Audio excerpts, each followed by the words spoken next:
యాదేవి సర్వభూతేషు మాతృరూపేణ సంస్థిత నమస్తస్యై నమస్తస్యై నమస్తస్యై నమో నమః. అట్లాగే యాదేవి సర్వభూతేషు జాతి రూపేణ సంస్థ, ఇక్కడ కూర్చున్నటువంటి సమస్త హైందవ జాతి రూపేణ సంస్థిత నమస్తస్యై నమస్తస్యై నమస్తస్యై నమో నమః. సమస్త హైందవ జాతికి, మాతృగణానికి, పెద్దలకి అందరికి కూడా నమస్కారం. ఇది మన సాంప్రదాయం, దుర్గా సప్తశతి చెప్పినటువంటిది. ఒకవైపు ఏమో భోజనాల పిలుపు వస్తుంది, గుమగుమలు వస్తున్నాయి. ఒకవైపు ఏమో వరుణ దేవుడు ఏదో సంకేతాలు ఇస్తున్నాడు అని నాకు సంకేతం ఇవ్వడం జరిగింది. ఈ రెండిటి మధ్యలో నాకు పరీక్షా సమయం. వాస్తవానికైతే నా ముందు మాట్లాడినటువంటి విజ్ఞులు సంపూర్ణంగా ఎంతైతే సమాజానికి తెలియజేయాలో అంతా తెలియజేసేశారు. ఇక సభా సాంప్రదాయాన్ని కాపాడాలి కాబట్టి ఏదో సూక్ష్మంలో మోక్షం చూసుకునేందుకోసం ప్రయత్నం చేస్తాను. హైందవ జాతి సంఘటన కోసం పరమ పూజ్య డాక్టర్ జీ 1925 సంవత్సరంలో రాష్ట్రీయ స్వయం సేవక సంఘాన్ని నిర్మాణం చేశారు. సంఘం ఏదైతే వేదం ఆధారంగా, తదనంతరం ఉపనిషత్తుల ఆధారంగా, తదనంతరం భగవద్గీతలో చెప్పినటువంటి సందేశం ఆధారంగా, సరిగ్గా వీటినన్నిటినీ ఆధారంగా చేసుకొని ప్రవచించినటువంటి స్వామి వివేకానందుడు కానివ్వండి, ఇంచుమించుగా అదే సమయంలో పండిత మదన్ మోహన్ మాలవీయ కానివ్వండి, ఒక అరవిందులు కానివ్వండి, వీళ్ళందరి యొక్క మూల తత్వం ఏదైతుందో సంఘటనా శాస్త్రం. సంఘటనా శాస్త్రాన్ని రాష్ట్రీయ స్వయం సేవక సంఘం కొత్తగా సృష్టించింది ఏమి కాదు. కాకపోతే తత్కాలీన సమాజం యొక్క అవసరాన్ని గుర్తించి తత్కాలీన సమస్యలను ఎదుర్కొనేందుకోసం కలవు సంఘే శక్తి కలవు యుగే, కలియుగంలో సంఘటిత శక్తి మాత్రమే తన సమస్యలను పరిష్కారం చేసుకోగలుగుతుంది. తన సమస్యలను అధిగమించి ఒక ధర్మబద్ధమైనటువంటి జీవితాన్ని గడిపేందుకోసం కావలసినటువంటి సంఘటనా శాస్త్ర ఆధారంగా సమాజం యొక్క వైభవాన్ని, సమాజం యొక్క ఉన్నతిని తీసుకెళ్లేందుకోసం గాను రాష్ట్రీయ స్వయం సేవక సంఘము నిర్మించబడింది.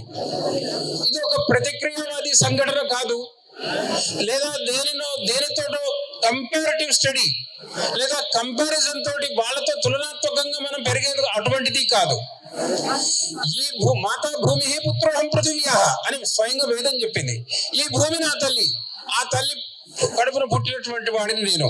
కాబట్టి అత్యంత సహజంగా ఈ గడ్డ మీద జన్మనెత్తినటువంటి ప్రతి జీవికి ఈ సమాజం పట్ల, ఈ ధర్మం పట్ల ఎటువంటి శ్రద్ధాభక్తి ఉండాలో దానిని జాగృతపరిచి తద్వారా సమాజంలో సంఘటనను నిర్మాణం చేసేందుకోసం రాష్ట్రీయ స్వయం సేవక సంఘం పనిచేస్తూ వచ్చింది. ప్రతి ఒక్క హృదిలో తను కాదు తన ధర్మం, తను కాదు తన సమాజం, తను కాదు తన మాతృదేశం యొక్క వైభవ స్థితి, ఇది ఆకాంక్షించాలి. ఇది ఆకాంక్షించేందుకోసం కథల రూపంలో గానీ లేకుంటే ఉపన్యాస రూపాల్లో గానీ చెప్పుకుంటే మనకు ఇంజెక్ట్ అయ్యేది ఏమీ లేదు. కానీ మరి దానికి కావాల్సిందేంటి? ఉపాసన కావాలి. మనం నిత్య జీవితంలో చూస్తూ ఉంటాం, రకరకాల క్రికెట్ మ్యాచ్లు అవుతుంటాయి, రకరకాల సమావేశాలు అవుతుంటాయి, కోటాను కోట్ల సమాజం ఒక దగ్గరికి వస్తూ ఉంటుంది. ఆ కార్యక్రమం, ఆ ఉత్సవం వైభవోపేతంగా జరుగుతుంది. కోటాను కోట్ల రూపాయలు కూడా దానిలో వెచ్చించి మనం కార్యక్రమాలను దిగ్విజయం చేసుకుంటాం, అది సహజం. కానీ అటువంటి సందర్భంలో హృదయాలలో సమాజం పట్ల, ధర్మం పట్ల సంఘటిత శక్తికి నిర్మాణం అయ్యేందుకు కావలసినటువంటి ప్రోత్సాహము కావాలి. ఇది ప్రతి హృదిలో, అంటే సాంవేదం షణ్ముఖ శర్మ గారు చెప్తుంటారు, సంఘటన అనేటువంటిది ఒక తాత్కాలికమైనటువంటి ఉపయోగం కోసం కాదు, నిర్మించేటువంటిది కాదు. ఇది ప్రతి వ్యక్తి యొక్క హృదిలో, ప్రతి కుటుంబంలో జీవన ఉపాసన కావాలి. జీవన ఉపాసన కావాలంటే ప్రతినిత్యం దానిని సాధన చేయాలి. అందుకోసమే రాష్ట్రీయ స్వయం సేవక సంఘము ప్రతినిత్యం 1 గంట సేపు శాఖా కార్యక్రమాన్ని మనకందరికీ ఇచ్చింది. నీకున్నటువంటి 24 గంటల్లో 1 గంట సమయాన్ని భారతమాత చరణాల దగ్గర సమర్పించేసేయి. ఆ గంట సేపటి మీద మనకు అధికారం లేదు. అధికారం అంటూ ఉందంటే సమాజానికి, అధికారం అంటూ ఉందంటే ఈ ధర్మానికి, అధికారం అంటూ ఉందంటే భారతమాతకు. కాబట్టి ఆ గంట సేపటి సమయాన్ని నా జీవితాంతము కూడా, ఆజన్మాంతం నేను ఈ సమాజ శ్రేయస్సు కోసం, సమాజం యొక్క ఉన్నతి కోసం నేను అక్కడ సాధన చేస్తాను. ఆ గంట సేపు శాఖలో నా జీవితాన్ని ధన్యం చేసుకుంటూ ఒక శీలవంతమైనటువంటి, శక్తివంతమైనటువంటి జీవితాన్ని గడుపుతూ నలుగురితో కలిసి పనిచేస్తూ దేశాన్ని ముందరికి తీసుకెళ్లేందుకోసం కావలసినటువంటి ప్రక్రియలో జీవితాంతం భాగస్వామ్యం కావాలి. అందుకోసం రాష్ట్రీయ స్వయం సేవక సంఘం ప్రారంభించబడింది. ఒక చిన్న కథ గుర్తుకొస్తుంది. నేను ఎక్కువసేపు సమయం తీసుకోను. I have been already instructed very seriously that I must finish it off with in short time. కాకపోతే ఇక్కడ మాతలు కూర్చున్నారు, యువకులు ఉన్నారు, చిన్నారులు ఉన్నారు. వీళ్ళందరికీ కూడా తెలియవలసినటువంటి ఆవశ్యకత ఎంతైనా ఉంది. అందుకోసం ఈ కథను మేము ముందు ఉటంకించుతున్నాను. చిన్న కథ. బహుశా ఇక్కడ కూర్చున్నటువంటి వాళ్ళలో చాలా మందికి తెలిసి ఉంటుంది. చాపేకర్ సోదరులు గూగుల్లో కొట్టినా మీకు అందరికీ తెలిసిపోతుంది. 1829 ప్రాంతానికి సంబంధించినటువంటి చిన్న ఉదంతం ఇది. ఈ ముగ్గురు సోదరులు పూనా ప్రాంతానికి చెందినటువంటి వాళ్ళు. బ్రిటిష్ గవర్నమెంట్ రాజ్యాన్ని ఏలుతోంది. బ్రిటిష్ గవర్నమెంట్ ఈ ప్లేగ్ వ్యాధి నిర్మూలన కోసము ఒక అధికారిని నిర్ణయం చేశారు. ఆయన పేరు రొనాల్డ్. పూర్తి పేరు నాకు గుర్తు రావడం లేదు ఇమీడియట్ గా. రొనాల్డ్ అని ఉంటుంది ఆయన పేరు. అయితే ఆయన ఏ దృష్టిలోనైతే ఈ ప్లేగ్ వ్యాధి నిర్మూలన కోసం నియుక్తి చేయబడ్డాడో ఆ విషయాన్ని పక్కకు పెట్టేసి సమాజాన్ని శోషించడంలో కృతకృత్యుడయ్యాడు. ఆడ మగ చిన్న పెద్ద తారతమ్యం లేకుండా సమాజాన్ని శోషించి సమాజం బాధపడుతూ ఉన్నటువంటి పరిస్థితుల్లో ఈ చాపేకర్ సోదరుల మనసులో ఒక సంకల్పం వచ్చింది. తుదముట్టించకపోతే సమాజానికి భవితవ్యం లేదు, సమాజం బాగుపడదు. స్వాతంత్రోద్యమం నడుస్తుంది. సరే, ఈ ముగ్గురు దేశభక్తులు, ప్రఖర దేశభక్తులు నిర్ణయించుకున్నారు. ఒకానొక శుభ సందర్భంలో ఆ వ్యక్తిని తుదముట్టించడం జరిగింది. మనందరికీ తెలుసు, బ్రిటిష్ రాజ్యం వెళ్తున్నప్పుడు బ్రిటిష్ అధికారిని గనక తుదముట్టించినట్టయితే ఏమి పనిష్మెంట్ మనందరికి ఉంటుందో మనకు తెలుసు. వాళ్ళకి యథావిధిగా ఉరి శిక్ష వేయడం జరిగింది. ఉరి తీసేశారు కూడా. ముగ్గురు సోదరులు. చాలా బాధాకరమైన విషయం. అయితే ఆ సందర్భంలో స్వామి వివేకానందుడు అమర్నాథ్ యాత్రలో ఉంటాడు. ఆయన వెంబడి ఒక బ్రిటిష్ భక్తురాలు, మార్గరెట్ నోబెల్ అని చెప్పినటువంటి భక్తురాలు, తదనంతరం సోదరి నివేదితగా ప్రఖ్యాతిగాంచినటువంటి సోదరి నివేదిత ఆయన బడే ఉంటుంది. ఆయన ఈ వార్త విన్న తర్వాత, ఎప్పుడైతే వీళ్ళకి ఉరి శిక్ష వేశారు అన్న వార్త విన్న తర్వాత స్వామి వివేకానందుడు విచలితుడై తానేమో ఉన్న పరిస్థితిలో పూనా నగరానికి వచ్చి ఆ ముగ్గురు వీరుల తల్లిని పరామర్శించేందుకోసం కావాల్సిన అవకాశం దొరకటలేదు. కాబట్టి ఆ సోదరి నివేదితను, అమ్మా నువ్వు వెళ్ళి ఆ తల్లిని పరామర్శించి ఆ తల్లితోటి కొన్ని రోజులు కాలక్షేపం చేసి ఆమెకు కావలసినటువంటి మానసిక స్థైర్యాన్ని ఇవ్వమని చెప్పి ఆదేశించి పంపిస్తాడు. సోదరి నివేదిత పూనా నగరానికి వచ్చి తల్లిని కలుస్తుంది. ఇక్కడే ఉంటుంది విచిత్రమైనటువంటి సందర్భం. ఆ ముగ్గురు విప్లవకారులు, ముగ్గురు దేశభక్తుల తల్లి ఎప్పుడైతే సోదరి నివేదిత పరామర్శించడం ప్రారంభం చేసిందో ఆమె అంటుంది, నాకు పెళ్లి చేసినప్పుడైతే పురోహితులు, వేద పండితులు, మిగతా వాళ్ళందరూ అష్టపుత్ర భవేత్ అని చెప్పి ఆశీర్వదించారు. భగవంతుడేమో నాకు ముగ్గురు కొడుకుల్నే ఇచ్చాడు. ఆ 5గురిని కూడా ఇచ్చినట్టుంటే ఈ సందర్భంలో, ఈ స్వాతంత్రోద్యమంలో దేశ రక్షణ కోసం, సమాజోన్నతి కోసం వాళ్ళని కూడా నేను సమర్పించి ఉండేదానని అని చెప్పి ఆ మాత సోదరి నివేదితకు చెప్తుంది. సోదరి నివేదిత ఆశ్చర్యచకితురాలైపోతుంది. నేను ఆమెను పరామర్శించేందుకు వచ్చానా, లేదా ఆమె నన్ను పరామర్శిస్తుందా? ఇది ఎందుకు ఉటంకిస్తున్నానంటే, ఆ ముగ్గురు యువకుల యొక్క దేశభక్తి ఇక్కడ ఉన్నటువంటి యువకులలో ప్రవహించాలి. ఆ తల్లి యొక్క సమర్పణ తత్వము, సమర్పణ భావం ఏదైతే ఉందో ఇక్కడ కూర్చున్నటువంటి తల్లులలో ప్రవహించాలి. అందుకోసం గాను ఈ కథను ఉటంకిస్తున్నాను. అట్లాగే ఇంకొక చిన్న ఉదంతం, రవీంద్రనాథ్ ఠాగూర్ గురుదేవ్ ఒకసారి జపాన్ నగరానికి వెళ్ళాడు. ఒక చిన్న స్కూల్లో వార్షికోత్సవంలో పాల్గొంటూ ఆ స్కూల్లో ఉన్నటువంటి విద్యార్థుల్లో కేవలం 13-14 సంవత్సరాల వయసు కలిగినటువంటి ఒక విద్యార్థిని లేపి అడుగుతాడు, చూడైనా మీరందరూ కష్టపడి చదువుకుంటున్నారు, మీ దేశవాసులందరూ కూడా ఆరాధ్య దైవము బుద్ధ భగవానుడు, ఒకవేళ ఈ బుద్ధ భగవానుడు మీ దేశం మీదకి దండయాత్ర చేసి వస్తే మీరు ఏం చేస్తారో అని ఆ కుర్రవాణ్ణి లేపి అడుగుతాడు. ఇది కూడా మనందరం గమనించాల్సిన విషయం, పెద్దలు, చిన్నలు, పిల్లలు, మిగతా వాళ్ళందరూ కూడా.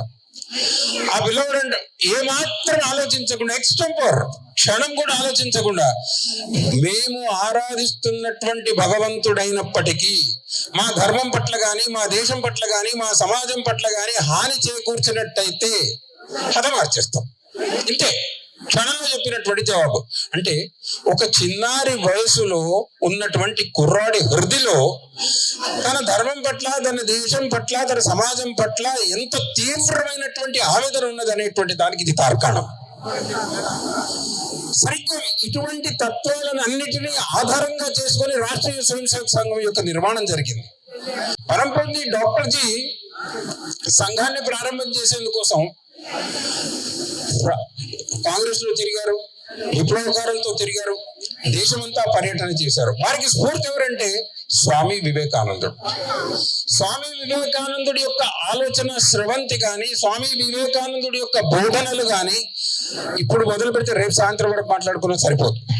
కాకపోతే ఒక 7 శబ్దాల్లో వారి యొక్క స్ఫూర్తి దేని ఆధారంగా అయితే సంఘం ప్రారంభించబడిందో అది మనం తెలుసుకోవాల్సిన అవసరం ఉంది.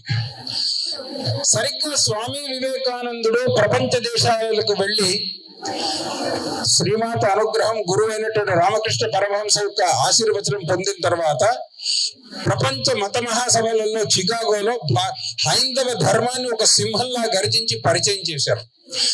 తర్వాత భారతదేశానికి తిరిగి వచ్చి కొలంబోలో అడుగు పెట్టిన తర్వాత భారత సమాజానికి, హైందవ సమాజానికి ఒక పిలుపునిచ్చారు.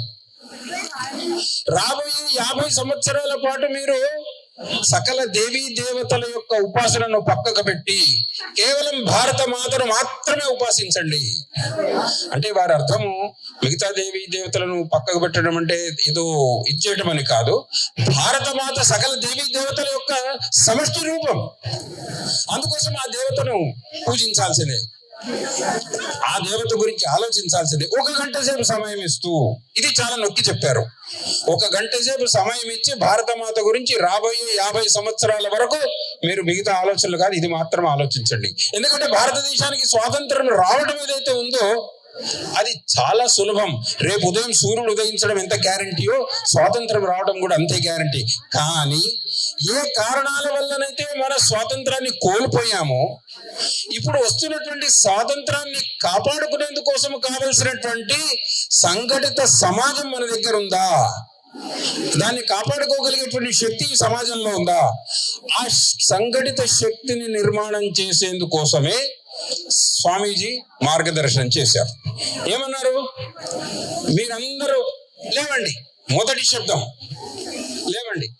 లేచిన తర్వాత మీరు ఒక్కరు లేవటం కాదు, మీతో పాటు 4గురిని లేపండి. సరిగ్గా శాఖకు పోయేటప్పుడు మనం లేస్తాం, మనతో పాటు మిగతా స్వయంసేవకులను లేపుతాం. లేపిన తర్వాత మీరంతా ఏం చేయండి? ఒక దగ్గర కలవండి, దాన్ని సంఘటితులు కండి అన్నారు. ఒక దగ్గర కలవాలి. ఈ సంఘటన శాస్త్రాన్ని కూడా డాక్టర్ జీ ఏదో అప్పటి పరిస్థితులను అర్థం చేసుకొని సృష్టించింది కాదు, స్వయంగా వేదం చెప్పింది. సంఘత్వం సంవదత్వం సంభోమనాంసి జానతాం. మీరందరూ కలవండి, మీరందరి ఆలోచనలు ఒకటి కావాలి, మీరందరి నడక ఒకటే కావాలి, ఒకే బాటలో నడవాలి. మీరందరూ కూడా ఈ ధర్మాన్ని కాపాడేందుకోసం కలిసి సంఘటితంగా కృషి చేయాలి. వేదం చెప్పింది. మీ అందరి ఆలోచనలు ఒకటే. తద్వారా దేశము, దేశం ద్వారా దేశ సరిహద్దులు, దేశంలోని ప్రజలు అందరూ కూడా సంక్షేమంగా ఉండాలి. ఇది సంఘటన శాస్త్రం. సరిగ్గా డాక్టర్ జీ కూడా స్వామి వివేకానందుడు చెప్పినటువంటి ఈ 7 శబ్దాల తత్వాన్ని ఆధారంగా చేసుకొని సంఘాన్ని ప్రారంభం చేశారు. లేవండి, లేపండి, సంఘటితులు కండి, ఒక దగ్గర కలవండి, కలిసి ఆలోచించండి, కలిసి అడుగు వేయండి, కలిసి పాట పాడుకోండి, కలిసి అమృతతుల్యమైనటువంటి స్ఫూర్తి కణాలను వినండి. సంఘటితులు కండి, బలవంతులు కండి. బలహీనుడిని భగవంతుడు కూడా దగ్గర రానియాడు. దేవో దుర్బల ఘాతక. బలవంతులం కావాలి, శక్తివంతులం కావాలి. శక్తివంతులం దేనికోసం కావాలి అంటే మనని మనము రక్షించుకునేందుకోసం, మన ధర్మాన్ని మన సమాజాన్ని మనం రక్షించుకునేందుకోసం. మనం ఒకళ్ళకి భయపడాల్సిన అవసరం లేదు, మనం ఒకళ్ళకి భయపెట్టాల్సిన అవసరం లేదు. మనం మాత్రం స్వయం సమృద్ధమై ఉండాలి. కాబట్టి బలవంతులు కండి. ఆ తర్వాత ఏమన్నారు, కేవలం శారీరక దార్ఢ్యతను సంపాదించినంత మాత్రాన మనం ఆశించినటువంటి ఫలితాన్ని పొందలేం. కాబట్టి ఏమన్నారు, జ్ఞానవంతులు కండి.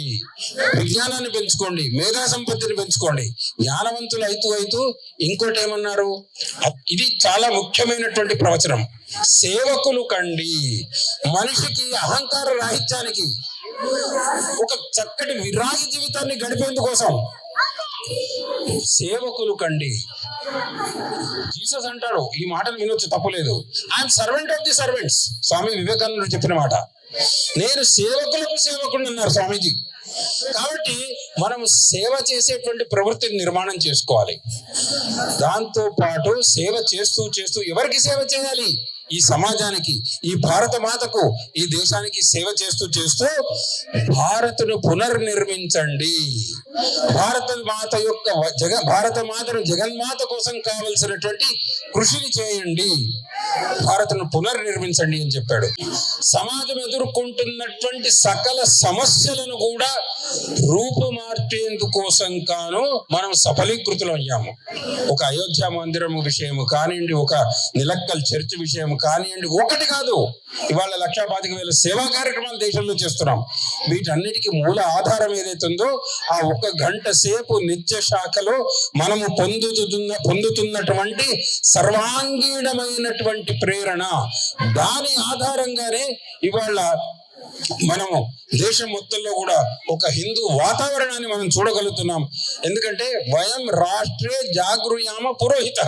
మన సమస్యలను మనం పరిష్కారం చేసుకోవాలంటే మనం సంఘటితం అయ్యి ఉండి, నేను ముందుగా ఒక అడుగు ముందరికి వేస్తూ, నాతో పాటు సమాజాన్ని ముందరికి తీసుకెళ్తూ, ఈ సమాజంలో ఆనాడే కాదు ఈనాడు మనము చెప్పుకోలేనటువంటి సమస్యలు ఉన్నాయి. ఆ సమస్యలను పరిష్కారం చేసేందుకు కేవలము సంఘటిత శక్తి మాత్రమే సాధించుకోగలదు. అటువంటి సంఘటిత శక్తిని నిర్మాణం చేయటంలో గత 100 సంవత్సరాల నుంచి రాష్ట్రీయ స్వయం సేవక సంఘం శక్తిని వెచ్చిస్తూ, సమాజాన్ని చైతన్యవంతం చేస్తూ, సమాజాన్ని వైభవోపేతమైనటువంటి దిశలో తీసుకెళ్లేందుకు ప్రయత్నం చేసుకొస్తోంది.